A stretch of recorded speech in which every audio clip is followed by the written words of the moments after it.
On this episode of Rust Rescue, LeeAnn creates a design plan for the 1949 Plymouth project, and the team begins the teardown. Vince has a crazy idea for the 1945 Firetruck, and Reesie discovers an unusual challenge when welding in floor pans on the 1977 Trans Am. I'm Vince, but everybody calls me Taz. I've been building custom hot rods since I was a kid. I couldn't afford to buy one, so I learned how to build them. This is my partner LeeAnn. When she's not out shopping for cars, she's racing them. Our team rescues rusty old wrecks, and we'll teach you how to restore them for just $10,000. Why are you only going to give me $10,000? You're going to be lucky if your wife lets you spend that much. That's true. So if you're not afraid to pick up a wrench and get your hands dirty, we'll show you the right parts, tools, and techniques to get the job done. This is Rust Rescue.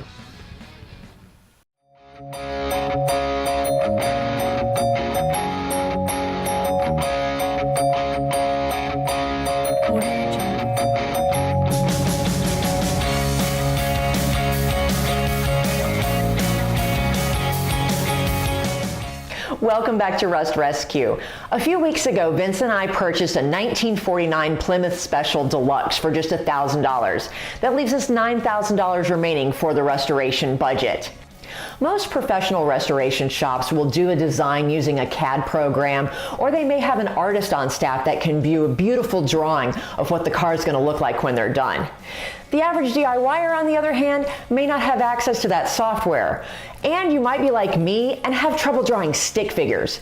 If you fall into that category, don't worry. What I do is create a design board using Pinterest.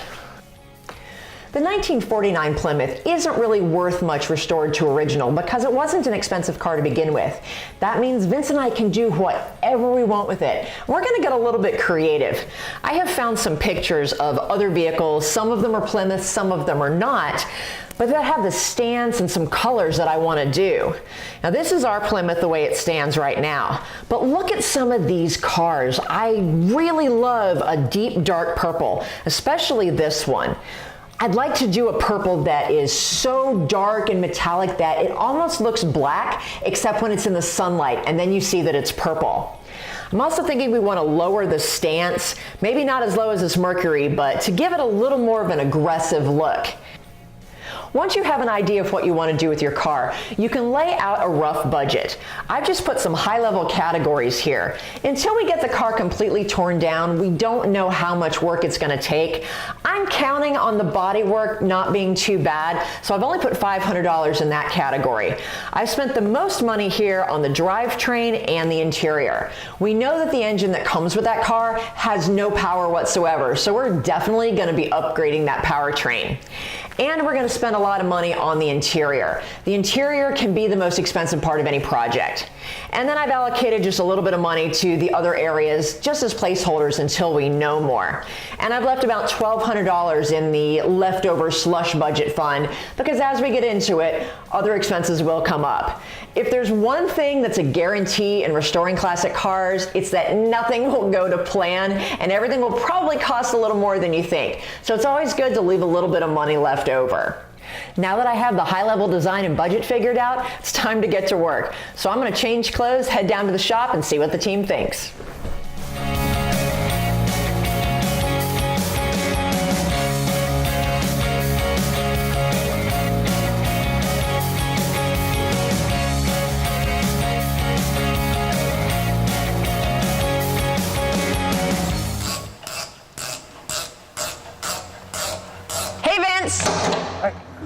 Hi. You don't do that. I'm an old guy. Sorry about that. Okay. I just got back from my office and I came up with a design board on Pinterest for what I want to do on the Plymouth. Can I share those ideas with you? Sure. You got your tablet? No, I'll just tell you about it though. Oh, okay. Because I left the tablet at home. Go ahead. All right. What you got in mind? Well, I want to keep the basic overall shape of the car because it's got a great classic shape, but we need to make it look meaner, and also meaner as in change out this engine because this stock engine had about 2 hamsters worth of horsepower. So It's got less now. Yeah. What kind of engine do you think we could get in here? We could put a 440 in it. Ooh, that'd be nice. Or even bigger. Because I kind of want this to be like a sleeper hot rod. Yeah, we'll do a 400, 440, something like that. We'll get something big enough in it. Well, I want to lower it because it's got the rear fender skirts already, and if we drop the stance, those will kind of cover the wheels, and that'll give it kind of a mean look as well. But it needs to be even meaner than that. Okay. So, I don't know. Is there anything we can do with the roof? I got some ideas. Me and Orvis have been bouncing some ideas a while back, and I think we're not going to chop the roof. We're going to remold it. Okay, well, yeah, because it looks kind of bubbly up here. I mean, it looks like one of those, you remember those old 80s trucker hats that had 3 inches of height for no apparent good reason? That's what this looks like. But there seems to be some good metal up here that we could maybe reuse. It's solid. Hopefully we can just cut it and lower it and reshape it and be done with it. That'd be great. Well, did you talk to Lauren about the fire truck?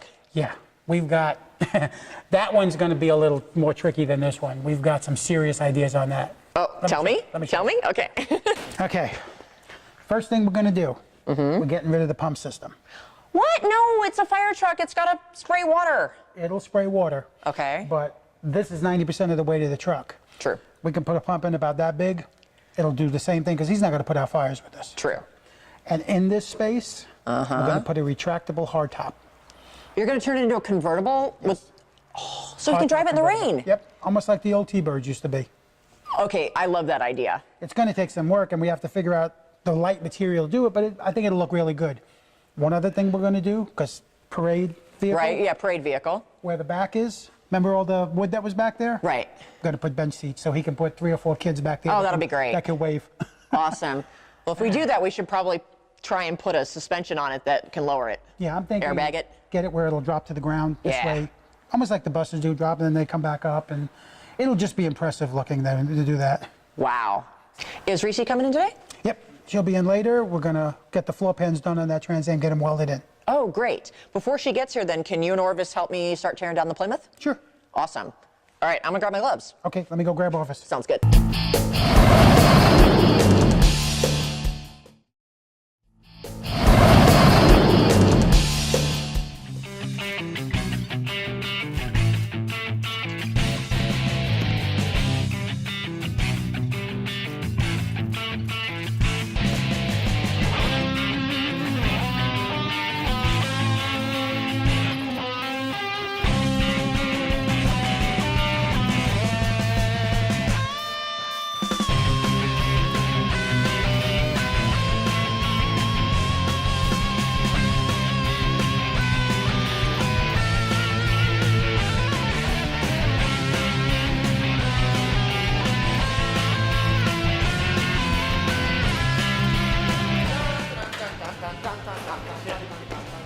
Yeah, it's like some kind of Dr. Seuss.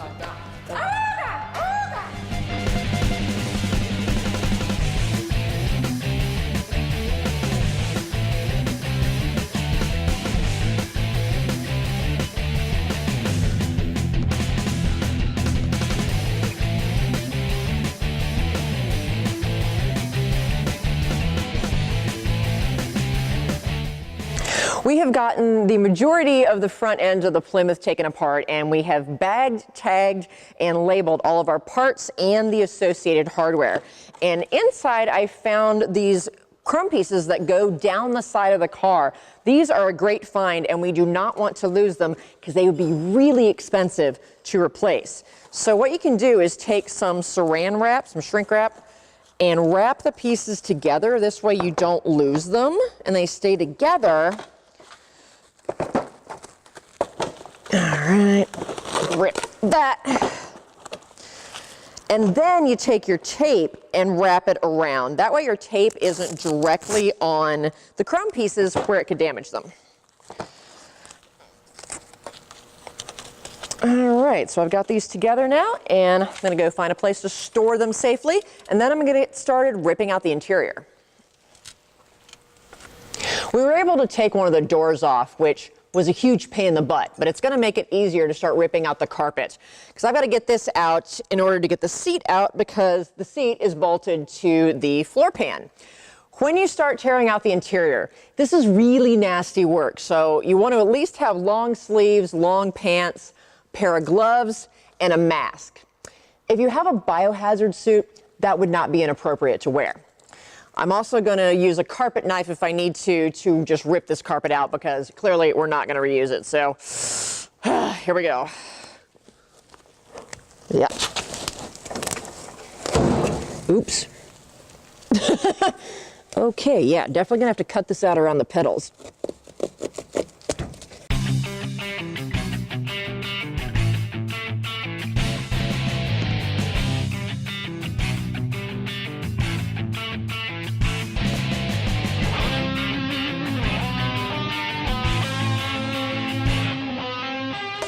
Oh, awesome. Okay, well,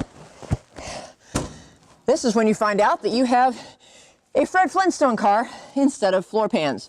So, I'm not surprised. We'll definitely have to replace all this, but it's part of the teardown process. What is that? I don't even want to know. Ugh, gross. Now that I have the carpet out, I can remove these seats because we're going to replace these because they're ugly and they're old. Yeah. The inside of the foam disintegrates, turns to powder, and that can happen. I'm going to go take a shower.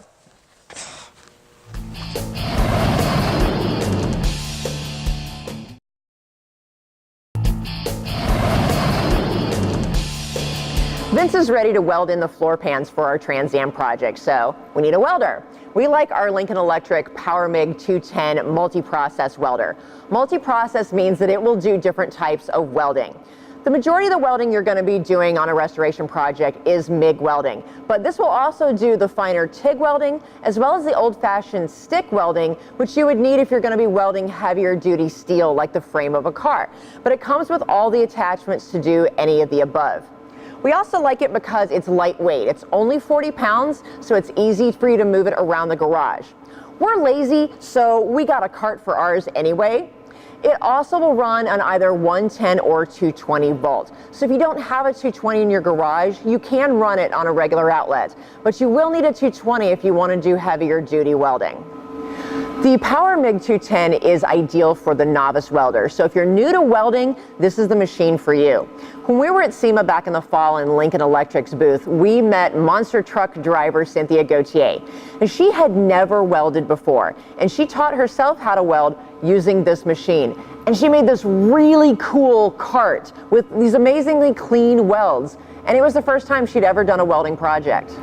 What makes the PowerMig 210 so easy to use is this digital intuitive interface. It almost works like your cell phone. You've got a home button that's always going to take you back to the beginning. You've got a back button, and you have this little knob that allows you to scroll through all the different settings, and you push it to go into the details.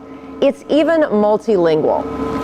In fact, in honor of Cynthia Gauthier, I think I'm going to set this to French. Vince doesn't speak French. He barely speaks English, so let's see if he notices.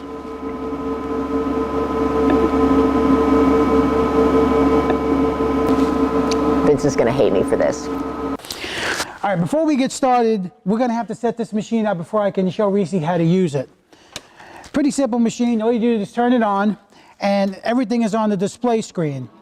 As soon as it warms up, we'll know what we're doing. Okay, ready, set, weld. And what in the world kind of language is this? Set an alien. LeeAnn, what'd you do? All right, I'm gonna have to reset the whole machine now that Miss French lady there decided she was gonna reset all the settings on us. So let's go into the language. Yep, set for French. So let's go English. Then we go back. Then we need to set what type of steel we're gonna be welding. So we're gonna be doing a 75 argon, 25 CO2 mix. So we got that. And then we need to do the wire feed. The wire feed we're going to be using on this today is going to be a 25 gauge. It's just the best way to use.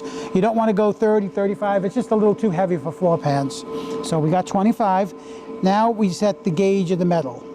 What I like about this welder is if you're not sure what gauge metal you have, it has a little graph on it. If you put the metal towards it and you see the gauge, then you're set. So we're going to be doing, I believe those are 20 gauge.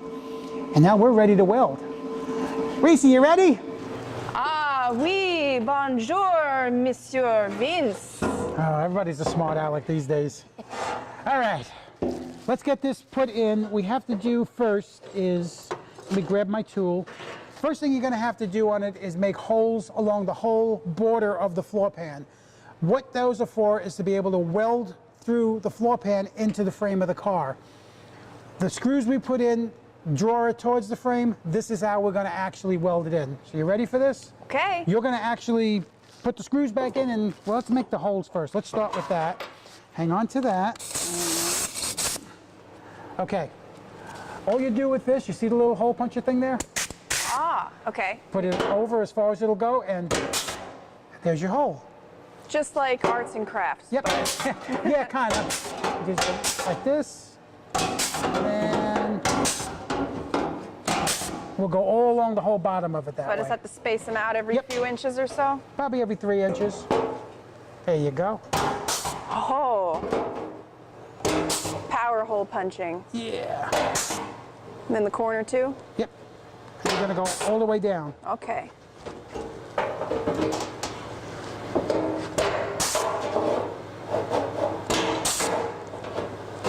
Now, when you get to a seam there, put one here. One here? One here, one in Where the it center. bends? This way we can get it as close to that seam as possible. And now do one in the center. And then one on the other seam. Perfect. Perfect. Perfect. What is the French word perfect? Don't be a smart aleck. It's better than a dumb Alec, isn't I'll it? get even with her, don't worry. I got a few ideas. All right, now that we got the holes, let's bring it in. Now, if you don't have a hole punch flange tool, you can use a drill bit. It'll do the same thing. Really glad I have gloves on. Some of these are sharp. Now, let's lift this side up.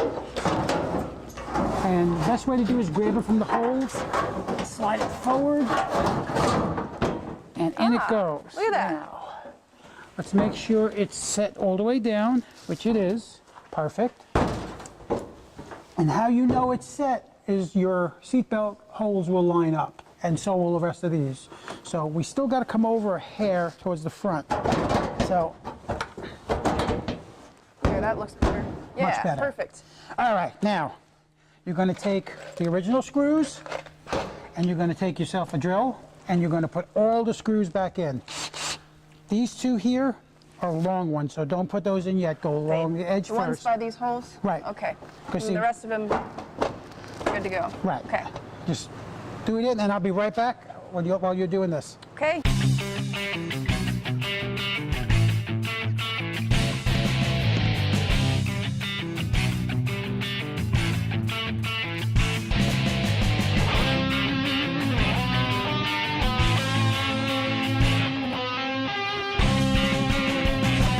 To bring that, you got to get that part of the thing in.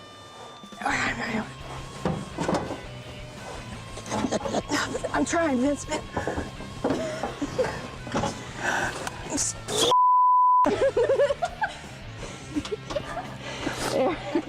All right, we're ready to weld these floor pans in place. You're going to be doing most of the welding in the back here. It's probably the easiest place to show you. What you're going to need is you're going to need the welding helmet, obviously, a good pair of gloves. That's pretty funny anyway. Just watch, because you'll hit it and then it'll fall on you. And then you're going to need a hammer. What you're going to need the hammer for is you have to bring the edge of the metal where the holes are right against the bottom part. If you don't, you're going to have a gap and it's going to just melt the metal. I'll do the first couple and I'll show you the rest. All right. All right, put your helmet down. Yes, sir. All right. Sensei. First one you're going to do is back here. You put pressure on it here, and then pop it, and then that's it. Fantastic. Then you're going to do a second one, and you're good. Now, pick your helmet up a second. You asked me about why we did the holes in it. This is why. You notice how nice that looks? Mm-hmm. And how horrible that looks, because it's half on the metal and half on the floor pan. And you're taking credit for that one, right? I did that one, yeah. Okay. I did that to show you. If we do with the holes, it just looks more, stock. It's the way it should be. It's also going to be a lot stronger. Let me do one more, and then it's your turn. Yay.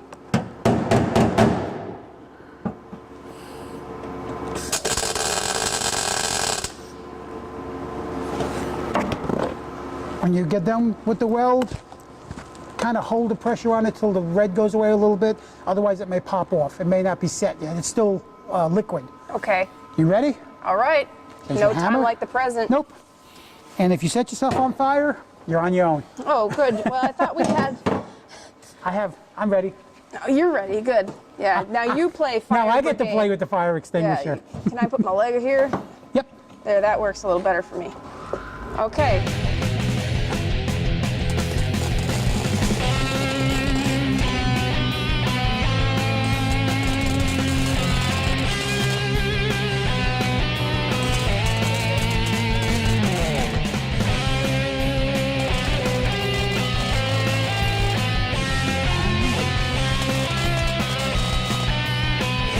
Metal here. You're not going to hurt anything.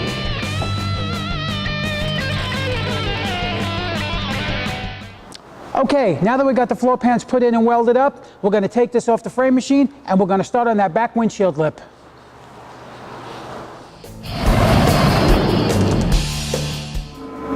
Oh, we're running? No. Sorry, I didn't know. I didn't see you push the button. I forgot what I was going to say. All right. All right, before we get started, we're going to have to set the machine up before I can get LeeAnn. No, it's not LeeAnn. Vince is ready to start welding in the floor pans on the Trans Am, so we need a welder. We like our Lincoln Electric Power MIG 220. Yeah. All right, camera 2 is rolling, and action.